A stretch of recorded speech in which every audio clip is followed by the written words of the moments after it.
आपका स्वागत है। जैसा कि पिछले वीडियो में हमने महमूद गजनवी के बारे में पढ़ा था। हमने महमूद गजनवी के सिंहासन ग्रहण करने तक के बारे में पढ़ा था और उस समय की भारत की स्थिति के बारे में पढ़ा था। इस वीडियो में हम पढ़ेंगे जो कि महमूद गजनवी भारत पर आक्रमण क्यों करता है और उसके जो प्रमुख कारण क्या थे, जो उसने जो भारत पर तरफ आक्रमण करने के जो निर्णय है, फिर महमूद गजनवी की मौत, और फिर महमूद गजनवी की मौत के बाद गजनी वंश का क्या होता है, सेल्जुको गोरी तथा गजनी के मध्य संघर्ष जो है उस पर भी थोड़ा चर्चा करेंगे। इसके बाद गजनी साम्राज्य का पतन और महमूद गजनवी का मूल्यांकन करने की कोशिश करेंगे, और इसके साथ ही एक गजनी साम्राज्य का जो टॉपिक है वो समाप्त हो जाएगा।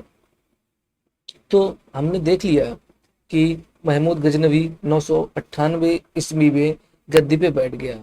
तो उसके समय यहाँ पर दो रास्ते थे। दो क्या रास्ते थे वो, जैसे कि आपने मैं दिखा दूं, आप ये देख रहे होंगे, ये यहाँ पर एक गजनी है, ये, और ये जो इधर का जो राज था वो बिल्कुल कमजोर हो गया था। गजनवियों ने इधर सारे में कब्जा कर लिया था, इधर भी इनका अधिकार हो गया था, देखेंगे उत्तर पश्चिम में। और लगातार इधर से, जैसे पहले बताया कि आक्रमण हो रहे थे, तुर्कों के जनजातियों के आक्रमण हो रहे थे, तो इन पर नियंत्रण करने के लिए इसे सैन्य बल की आवश्यकता थी। और सैन्य बल तो इसे मिल जाता, लेकिन उन सैन्य बल का खर्च करने के लिए, खर्च वहन करने के लिए बहुत सारे धन की जरूरत थी। और इस धन की जरूरत को पूरा करने के लिए वो भारत की ओर बढ़ता है और यहाँ वो लूटपाट मचाता है, और जितनी बार आता है काफी ज्यादा पैसा, सोना चांदी सब कुछ लूट के ले जाता है। तो आने वाले सैन्य बल के खर्चे को वहन करने के लिए वह इधर आता है, क्योंकि एक ये आपने देखा होगा कि जो गजनवी थे ये अपने आप को खलीफा की नज़र में बहुत ही बड़ा दिखाने की कोशिश करते थे, और ऐसा शो किया उन्होंने कि इस्लाम की रक्षा हम करेंगे। और तो इधर जो इस्लाम फैला था, इधर जो आक्रमण होते थे,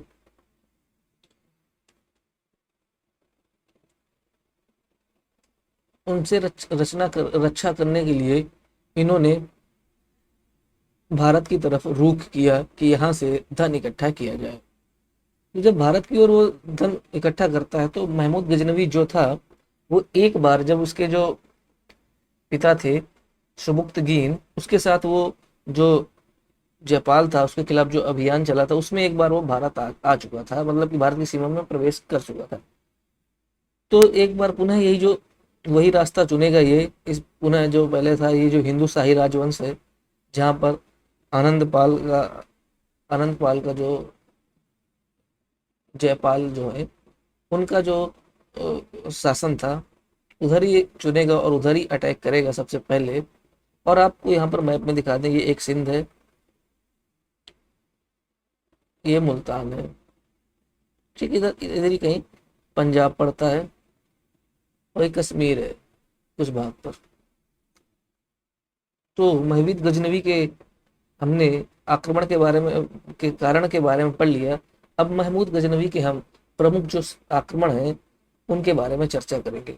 महमूद गजनवी के आक्रमण के बारे में काफी ज्यादा मतभेद है, और मतभेद ये है कि इनकी जो एक संख्या है उस पर इतिहासकारों का मतलब कि मतभेद है।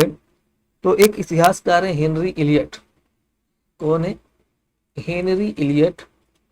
इन्होंने बताया है कि महमूद गजनवी ने 17 बार भारत पर आक्रमण किया है, 17 बार भारत पर आक्रमण किया है। और इस जो जो नंबर है, इस पर अधिकांश विद्वानों ने, इतिहासकारों ने अपनी सहमति जताई है। तो फिर शुरू करते हैं। जो पहला जो आक्रमण होता है, जो नोट करते जाइएगा, जो पहला जो आक्रमण होता है वो होता है 1000 ईस्वी पे, ठीक है। ये जो आक्रमण होता है ये तो सिर्फ हिंदू शाही राज्य के सीमावर्ती क्षेत्रों पर ही होता है, और कुछ कुछ क्षेत्रों पर वो कब्जा कर लेता है। यानी कि पहला जो आक्रमण 1000 ईसा पूर्व 1000 ईस्वी का, उसमें से कुछ शेष धन की जो धन का लाभ नहीं होता है। अब जो दूसरा आक्रमण होता है वो 1001 ईस्वी में होता है। जो दूसरा आक्रमण होता है वो 1001 ईस्वी में होता है। इसमें क्या करता है ये जो इसका दूसरा आक्रमण था, और एक पुनः हिंदूशाही राजवंश पर हमला करता है। और फिर एक बार यहाँ का शासक तो जयपाल मिलता है इसको। जयपाल पहले भी 2 बार हार चुका है सुबुक्तगीन से। इस बार भी हमला होता है, जयपाल ही हमले को फेस करता है, और पेशावर के निकट महमूद गजनवी का वो मुकाबला करता है। महमूद गजनवी ने जयपाल की राजधानी वहिंद, जिसका उदभांडपुर भी नाम था, उस पर भी अधिकार कर लेता है। परंतु अंत में महमूद को वह 25 हाथी 2,50,000 दिनार दे देता है, बदले में जयपाल को मुक्त कर देता है। इससे जयपाल को मुक्त कर देता है और जयपाल से काफ़ी ज़्यादा धन लूटने को मिलता है, और महमूद गजनवी धन प्राप्त करके वापस चला जाता है। अब लगातार उसकी 3 पराजय, कहें तो 4 पराजय, क्योंकि जो पहला आक्रमण भी था वो भी उसके था। लगातार पराजय से जयपाल अपने आप को बहुत ही ज़्यादा शर्मिंदा महसूस करता है, और इस वजह से वह आत्महत्या कर लेता है और खुदकुशी करके अपनी वो जो मृत्यु उसकी हो जाती है। तो जयपाल की जब मृत्यु हो जाती है तो उसका पुत्र, यहाँ पर मैं लिखता जाऊंगा जो कुछ पाल नाम आएंगे यहाँ पर हिंदू शाही के। आनंद पाल गद्दी पर बैठता है। ठीक है, आनंद पाल गद्दी पर बैठ जाता है, और इसके बाद हम अब तीसरे आक्रमण की ओर चलेंगे। तीसरा आक्रमण किस पर होता है? ये सन 1004 ईस्वी पे होता है, और यह इस बार सारे हिंदू शाही राजवंश पर न होकर उच्च के राजा बजरा पर ये हमला किया जाता है, क्योंकि इसने जयपाल के विरुद्ध महमूद की मदद नहीं की थी। मतलब कि उच्च का राजा बजरा था, जब इसने द्वितीय अभियान चलाया था जयपाल के विरुद्ध, तो इसने मदद मांगी होगी बजरा से, लेकिन बजरा ने सहायता नहीं दी। तो उसका बदला लेने के लिए ये 1004 ईस्वी में राजा बजरा पर हमला करता है, और जो राजा बजरा पराजित हो जाता है, और महमूद एक बार पुनः जो उसका जो निर्धारित काम था निर्दयता पूर्वक पूरे उसको राज्य को लूटता है, और वहाँ के निवासियों को बलपूर्वक मुसलमान बना देता है। ठीक है, 3 आक्रमण हो जाते हैं। इसके बाद हम चौथा आक्रमण के बारे में जानेंगे। चौथा आक्रमण कब होता है? चौथा आक्रमण 1005 ईस्वी में होता है। 1005 ईस्वी में होता है, और यह आक्रमण इस बार वो मुल्तान पर करता है। कहाँ करता है? मुल्तान पर करता है। ठीक है, ये अब देख लीजिए, ब्लैक कलर का दिख रहा है, मुल्तान पर करता है। मुल्तान का शासक उस समय कौन था? दाऊद था। और उसने क्या करता है, वो महमूद से आक्रमण से बचने के लिए हिंदू शाही शासक आनंदपाल से मदद मांगता है। यानी कि जो दाऊद था वो आनंदपाल से हेल्प मांगता है। ठीक है, आनंदपाल से हेल्प मांगता है वो। ठीक है, तो आनंदपाल के पास जब वो हेल्प करने के लिए मांगता है तो आनंदपाल उसे हेल्प देता है, लेकिन ये दोनों की जो सेना है वो फिर से महमूद गजनवी से हार जाती है। जब हार जाती है तो बदले में ये लोग दाऊद तो आत्मसमर्पण कर देता है, और प्रतिवर्ष 20,000 मतलब 20,000 दिरहम देने का वो वादा करता है, और मुल्तान पर वह महमूद गजनवी का अधिकार हो जाता है। यानी कि जो ये मुल्तान पर है, जो ये मुल्तान है, अब इस पर महमूद गजनवी का शासन हो जाता है। पर क्या होता है, वह स्वयं शासन नहीं करता है। जैसे कि उसकी इच्छा रहती है वो लूटने आता है, वो अपने किसी को खास को विश्वास पास को वहां पर बिठा के चला जाता है। तो यही करता है कि इस बार वो है मुल्तान का जो गद्दी है सुखपाल को दे देता है। सुखपाल जो था वो आनंद पाल का पुत्र था, यानी कि सुखपाल को वह मुल्तान का राजा बना देता है, यानी उसकी गद्दी में बैठा देता है। और सुखपाल क्या करता है इसके बदले में, वह इस्लाम धर्म स्वीकार कर लेता है और अपना नाम बदल के नौसा शाह रख देता है। परंतु जब वो, चलो ठीक है, किसने इस्लाम धर्म स्वीकार कर लिया सुखपाल ने और नाम भी बदल लिया, पर ये कहानी में ट्विस्ट अब आता है, जब जब वो राजा बन जाता है तो सुखपाल जो ये इस्लाम धर्म भी त्याग देता है और अपना जो नाम बदला था उसको भी वो पुनः सुखपाल ही रख लेता है, उसको त्याग देता है। तो पांचवें जो आक्रमण का जो कारण यही बनता है सुखपाल, जब सुखपाल ही बनता है उसके पांचवें आक्रमण का। और पांचवें आक्रमण में वह सुखपाल को दंड देने के लिए जाता है और सुखपाल को पराजित करता है और फिर वो बंदी घर में, गृह में सुखपाल को डाल देता है। अब 5 आक्रमण हमने देख लिए, जिनमें से प्रथम जो 4 तो थे ऐसे हिंदू साहित्य पर थे, पांचवा जो था, 3 जो हिंदू साहित्य पे थे, चौथा और पांचवा मुल्तान के आसपास, मुल्तान पे था। अब चाहते हैं छठवें, जो इनका छठवां अभियान था महमूद गजनवी का, ये एक बार पुनः ये जो अभियान है पुनः आनंद पाल के पास महमूद गजनवी जाता है, फिर से आनंद पाल के पास ये अभियान जाता है। इसका रीजन ये रहता है कि आनंद पाल तो पहले से भी कमजोर था,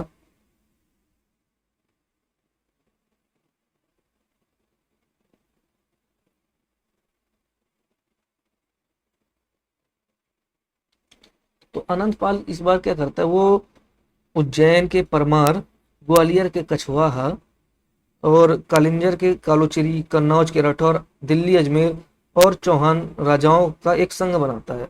आनंद पाल एक संघ बनाता है राजाओं का और काफी सारी सेना एकत्र कर लेता है और सिंधु नदी के किनारे पेशावर पर एक निर्णायक युद्ध होता है।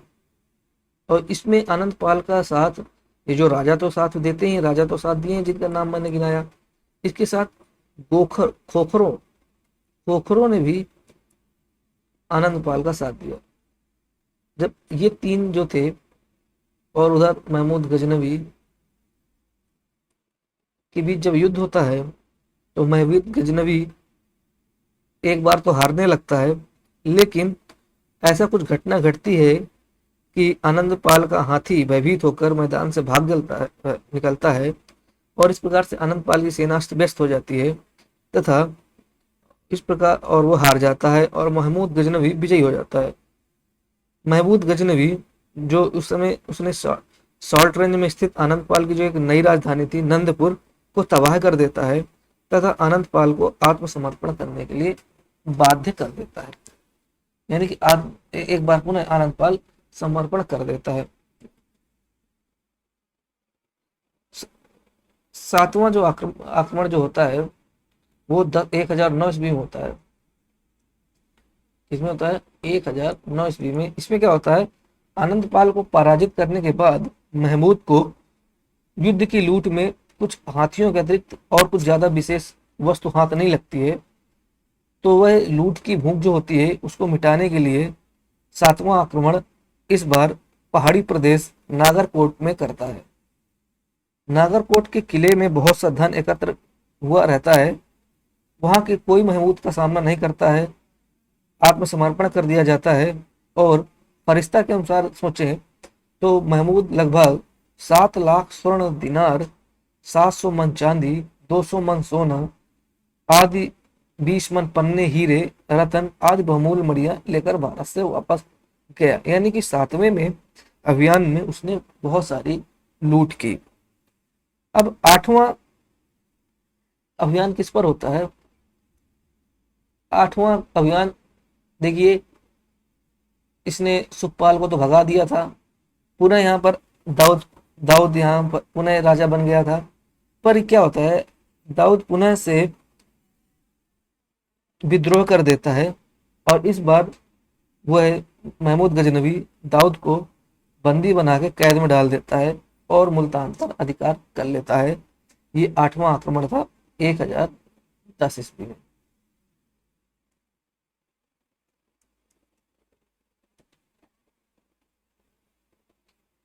चलिए अब 9वें आक्रमण के बारे में बात करते हैं। इसके 9वें आक्रमण के बारे में। 9वां जो आक्रमण है यह लमसम 1011 से 1012 ईस्वी के बीच होता है। और ये जो आक्रमण है ये थानेश्वर पर होता है। थानेश्वर पर होता है और यहाँ पर वो काफी लूट करता है। चक्र स्वामी के मंदिर को भी वो लूटता है और मार्ग में डेरा के शासक जो रोकने का प्रयास करता है उस वो भी फेल हो जाता है। यानी कि 9वें प्रयास में इसने थानेश्वर को काफी ज्यादा लूटा। इसके बाद ये 10वां प्रयास जो करता है, हर बार ये आता है, हर बार लूट के चला जाता है। 10वां जो आक्रमण है वो 1012 ईस्वी में होता है। इसमें क्या होता है, आनंद पाल की उधर मृत्यु हो जाती है जो हिंदू शाही राज्य का था। तो उसके बाद इसका पुत्र त्रिलोचन पाल गद्दी पर बैठा था। त्रिलोचन पाल गद्दी पर बैठा था। सुखपाल को मत सोचिएगा, सुखपाल तो मुल्तान की ओर बैठा था।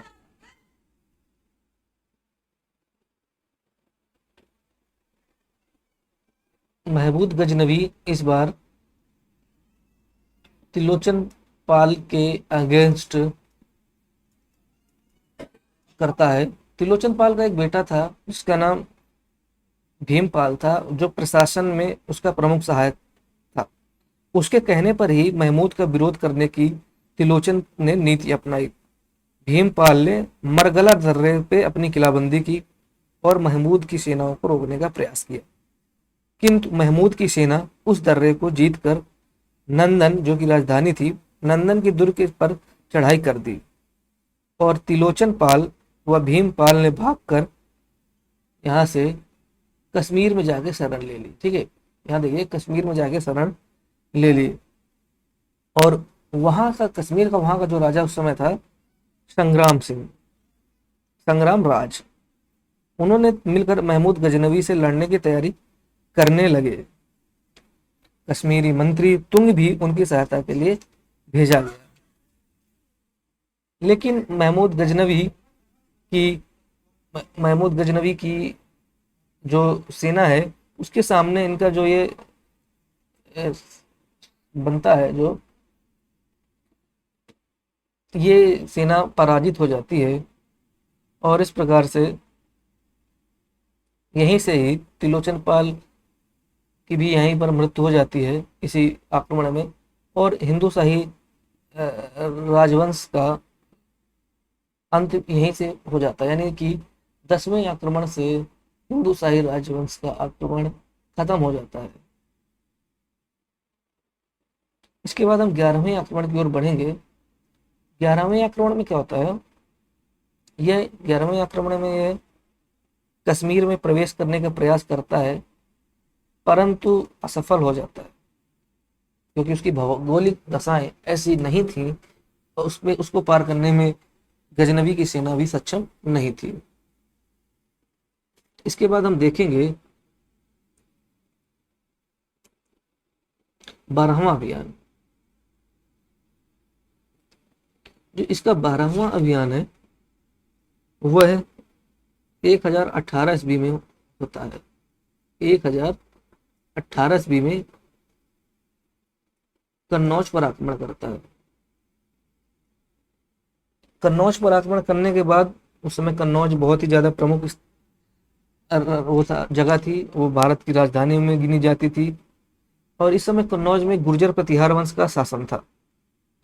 कन्नौज में आक्रमण के दौरान महमूद ने सबसे पहले मथुरा और वृंदावन पर भी आक्रमण किया तथा अंत में कन्नौज पर आक्रमण किया और 1018 ईस्वी में महमूद गजनी की ओर चला जाता है।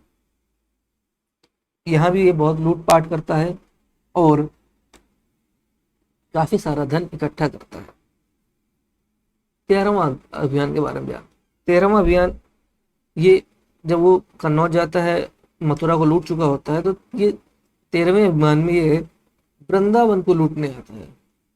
इसको वृंदावन को लूटने के लिए ये 13वां अभियान करता है। 12वें अभियान कन्नौज प्रतिहार वंश का शासन था। याद रखिएगा कि कन्नौज पर आक्रमण के समय पूछ लेता है किस वंश का शासन था, तो आप बताएं गुर्जर प्रतिहार वंश का। तो वृंदावन जाता है, वहां भी ये लूटता है, मंदिरों को तोड़ता है, और वहां का जो राजा था वो भी भयभीत होकर बिना युद्ध किए ही गंगा के पार पूर्वी किनारे पर स्थित बारी भाग गया। यानी कि पहले वृंदावन लूटता है, इसके बाद वो कन्नौज जाता है। इसके बाद 14वां आक्रमण वो करता है, वो चंदेल राजाओं को दंडित करने के लिए करता है। 14वां आक्रमण किससे संबंधित है? चंदेल राजाओं को दंडित करने से संबंधित है, क्योंकि इन्होंने राज्यपाल जो कन्नौज का शासक था उसकी मदद की थी। अब 15वां आक्रमण के बारे में जानकारी करते हैं। 15वां आक्रमण ये 1021 ईस्वी में करता है, और इस बार ये पंजाब में प्रवेश करता है। इस बार ये पंजाब में प्रवेश करता है, तथा पंजाब में क्या प्रवेश करता है, पंजाब में प्रवेश करता है, इसके बाद पंजाब में प्रशासन अपने हाथ में लेने का निश्चय करता है। पंजाब में प्रत्यक्ष प्रशासन स्थापित करने का महमूद का उद्देश्य था कि दूर स्थित प्रांतों की विजय के लिए भारत में एक सैनिक केंद्र की स्थापना कर दी जाए। इसके लिए पंजाब का क्षेत्र उपयुक्त था, और पंजाब में इसने पंजाब में यह स्थापित करने में उसने सफलता हासिल की।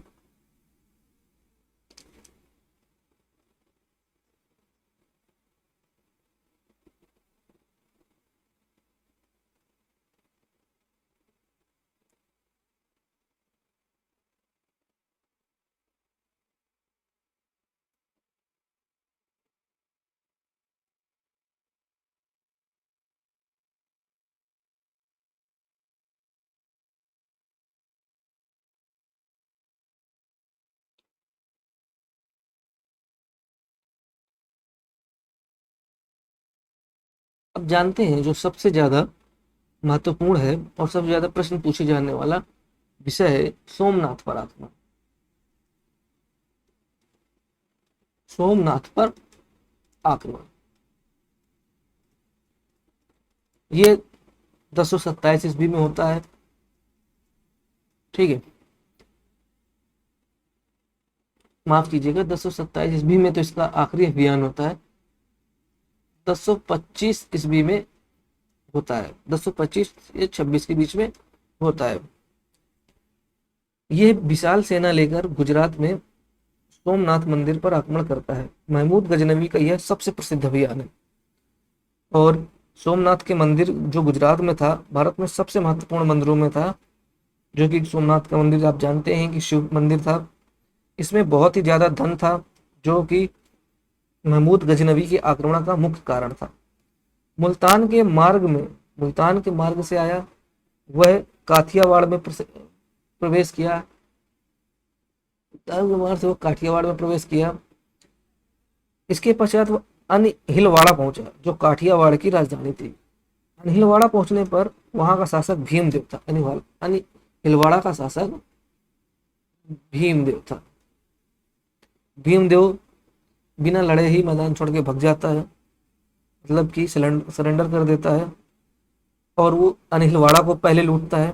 इसके बाद वो सोमनाथ मंदिर पहुंचता है, और एक संघर्ष के बाद मंदिर पर कब्जा कर लेता है। उसने बहुत ही ज्यादा अपार धनराशि उसने लूटी और मंदिर को ध्वस्त कर दिया, और वापस ये सिंध के रास्ते जाता है। वापस ऐसे आता है सिंध के रास्ते, वापस मार्ग से जाने की कोशिश करता है गजनी, और बीच में से सिंध के रास्ते में से संघर्ष करना पड़ता है।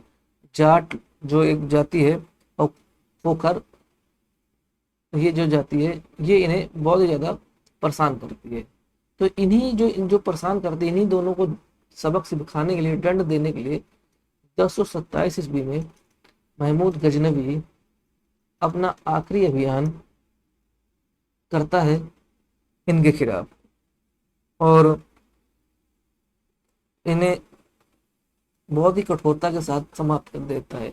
इस प्रकार हमने 1027 ईस्वी में इनका आखिरी अभियान खत्म हो जाता है, 17वां। तो कुल 17 अभियान पढ़े, जिनमें से कुछ महत्वपूर्ण है, वैसे तो महत्वपूर्ण सभी हैं, लेकिन जैसे सोमनाथ का आक्रमण ये गुजरात से रिलेटेड है और ऐसे इम्पोर्टेंट है। इसके बाद क्या होता है,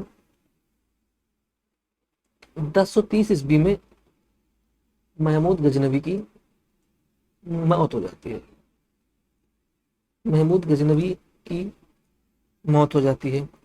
अब आगे क्या होता है, इसके शासक तो रहेंगे ही, लेकिन यहाँ पर एक चीज और होता है, वो देखेंगे भी। यहाँ की फिर से एक स्थिति के बारे में जानेंगे कि एक नया, जहाँ गजनवी वंश कैसे कमजोर होता है, इस पर चर्चा करेंगे।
अब हमको पता चल गया कि जो मेन जो गजनी साम्राज्य था, गजनी था, उस पर सेलुजोग साम्राज्य का जो शासन हो जाता है।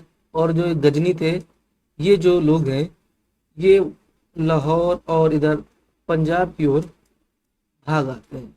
लेकिन क्या होता है, जो सेलजोक साम्राज्य का जो उद्देश्य होता है, वो गजनी से ज्यादा दूसरे एक प्रदेश है, जिसको खुरसान खुरसान कहते हैं, उसे उन्हें जीतने की उनकी इच्छा रहती है। ठीक है, इधर अब उनकी इच्छा रहती है, इधर उनका तो बहुत ही ज्यादा इंटरेस्ट नहीं था लेकिन इतना ज्यादा सफल नहीं हो पाते हैं। अब हम इधर जो एक जो गजनी से 200 मील दूर पर एक और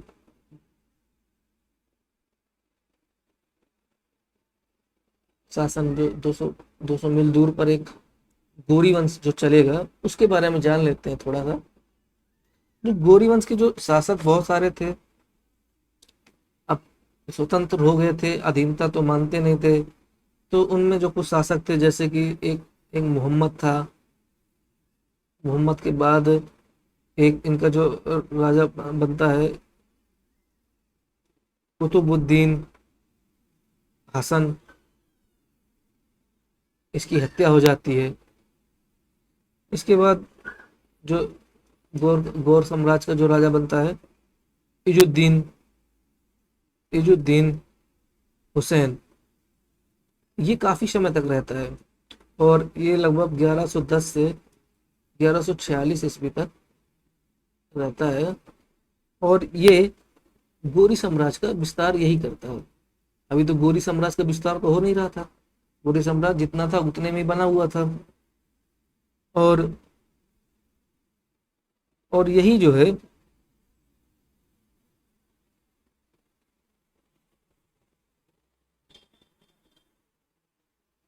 इसके बाद इजुद्दीन हुसैन की भी हत्या हो जाती है। इसके बाद सैफुद्दीन बैठता है। सैफुद्दीन जो होता है, इसने पहली बार गजनी पर विजय हासिल करता है। और सैफुद्दीन जो होता है, गजनी पर विजय हासिल करता है, यानी कि गौर वंश का वो कौन सा शासक था जिसने सबसे पहले गजनी पर विजय प्राप्त की, वो था सैफुद्दीन। सैफुद्दीन जीत जाता है, लेकिन ये क्या होता है, अपने भाई जो इसके 7 भाई थे, उन्हें बहराम शाह को बैठा के वापस चला आता है और ये पहले गजनी के सुल्तान के धारण करता है। ऐसे ही चलते रहते हैं। उस समय गजनी में तो कुछ खास होता नहीं है, बहराम सा है, क्योंकि ये जो भग के लाहौर और पंजाब की तरफ ही गजनी की जो ओरिजिनल जो शासक थे यहाँ पर बैठे हुए थे। ऐसे चलते चलते टकरार होते रहते हैं और लास्ट में हम आते हैं सीधा गज जो कि गजनी वंश का जो आखिरी वंशज था, जो उसका नाम था,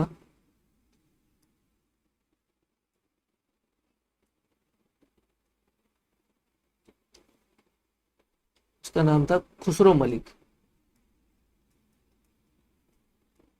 खुसरो मलिक ये था जो आखिरी यहाँ का, मतलब कि गजनी वंश से संबंधित था। खुसरो मलिक को 1186 ईस्वी में, जो पंजाब में खुसरो मलिक था, जाता है लाहौर पंजाब तक ही गजनवी का राज रह गया था। यहाँ पर मोहम्मद गोरी, जिसका नाम जो था, जिसे बोलते हैं सिहाबुद्दीन खुसरो मलिक को हरा देता है और उसको बंदी बना लेता है। बाद में उसका खुसरो मलिक का वध कर दिया जाता है। इस प्रकार से खुसरो मलिक की हत्या होने के बाद 1192 में हत्या कर देता है। हरा तो पहले देता है 1186 में ही। जब ये खुसरो मलिक की हत्या हो जाती है तो इस प्रकार से हमेशा के लिए गजनी वंश का समापन हो जाता है। और जो गोर थे, गजनी वंश में थे, गजनी वंश का जगह स्थान ले लिए, ये खुरासान की ओर नहीं गए, वहां इनको सफलता नहीं मिली। अब अगले वीडियो में इस प्रकार हमने देख लिया खुसरो मलिक के अंत होते हुए गजनी साम्राज्य का अंत हो जाता है। इसके बाद मोहम्मद गोरी के बारे में हम पढ़ेंगे, क्योंकि मोहम्मद गोरी ने ही इस खुसरो मलिक के जो हत्या करता है। तो इस खुसरो मोहम्मद गोरी से पढ़ने से पहले एक बार हम जो महमूद गजनवी है उसका मूल्यांकन करने की कोशिश करते हैं, उसके कुछ कार्यों पर नजर डालते हैं जो कि परीक्षा के दृष्टि से बहुत ही महत्वपूर्ण होते हैं। आमतौर पर महमूद गजनवी को एक मूर्ति भंजक आक्रांता के रूप में जाना जाता है। मूर्ति भंजक, आक्रांता और लुटेरा। इसके साथ साथ ये बात सही है, इसमें कोई दो राय नहीं है कि वो मूर्ति भंजक था, लुटेरा था। लेकिन एक ये महमूद गजनवी एक बहुत ही, इसका एक गुण देख लीजिएगा, मूल्यांकन करने में बहुत ही बड़ा महत्वाकांक्षी था। ठीक है, महत्वाकांक्षी था। इसने कितने सारे 17 आक्रमण किए, एक भी पराजय का इसको सामना नहीं करना पड़ा, और इसे बहुत ही वीर एवं साहसी प्रवृत्ति का था। तीसरा इसके महत्व है कि ये स्वयं, इसने विद्वानों को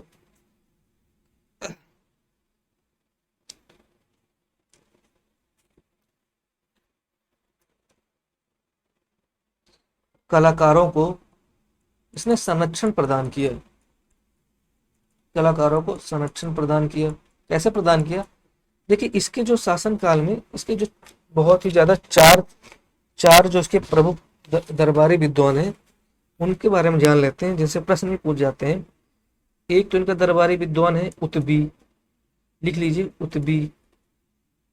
और इसकी रचना क्या है आप लिख लीजिएगा, किताब उल यमनी। ये इसकी एक रचना है, जिसे तारीख ए यमनी भी कहते हैं।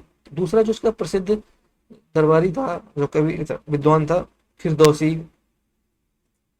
फिरदौसी इसकी जो रचना है शाहनामा। फिरदौसी के बारे में कहा जाता है कि कभी भारत नहीं आया है, और जो शाहनामा जो है ये फारसी भाषा में लिखी गई है। ठीक है, इसकी जो भाषा है ये फारसी भाषा में लिखी गई है। बाद में इसका अनुवाद किया गया है, जैसे कि ये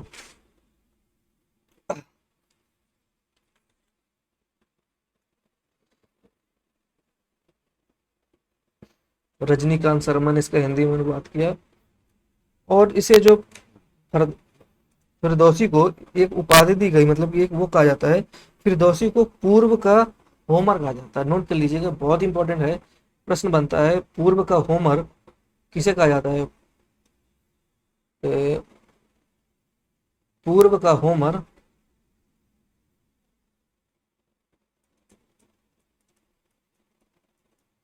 फिरदौसी को कहा जाता है, और फारसी भाषा का जनक इसे ही माना जाता है। तीसरा एक प्रमुख दरबारी कवि था, जिसके बारे में हमने पढ़ चुके हैं, अल बरूनी। अल बरूनी ख्वारिज्मी क्षेत्र का था। जब महमूद गजनवी वहां पर आक्रमण करता है लगभग 1017 के आसपास, वहां वो जीतता है, उसको साथ ले आता है, भारत आता है। अल बरूनी एक प्रमुख रचना करता है, किताबुल हिंद।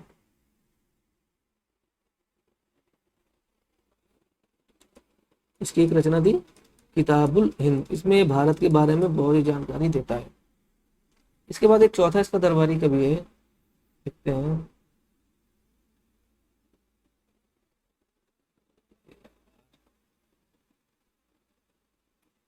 चौथा जो दरबारी कवि है, उसका नाम है बैहाकी। बैहाकी। बैहाकी ने क्या लिखा है? बैहाकी की रचना है, तारीख ए सुबुक्तगीन। ठीक है, ये इनकी जो प्रमुख रचना थी। इसके अलावा इसके अलावा इसने अफगानिस्तान के कई मतलब इलाकों में मस्जिदें भी बनवाई, और इसकी मस्जिदों को क्या कहा गया? पूरब का आश्चर्य कहा गया। नोट कर लीजिए, ये सारे फैक्ट्स है। थ्योरी हमने पढ़ ली है, अच्छे से समझ लिया किस प्रकार से उदय हुआ, अब हम ये फैक्ट्स पढ़ रहे हैं। इसकी मस्जिदों को पूरब का आश्चर्य कहा गया। इसने एक नावार नदी पर एक बांध भी बनवाया। नवार नदी पर एक बांध बनवाया, जिसे क्या कहा जाता है? जिसे बाढ़ ए सुल्तान बांध कहा गया। बाढ़ ए सुल्तान बांध कहा गया।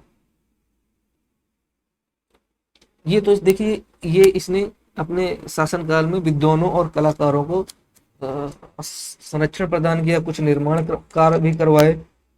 और आपको बता दें कि बैहाकी को लेनर पुल ने, जो इसका एक चौथा दरबारी कभी हमने बताया था, बैहाकी बैहाकी को पूर्वी पेप्स की संज्ञा दी गई, पूर्वी पेप्स की उपाधि दी गई। पूर्वी पेप्स की उपाधि बैहाकी को दी गई।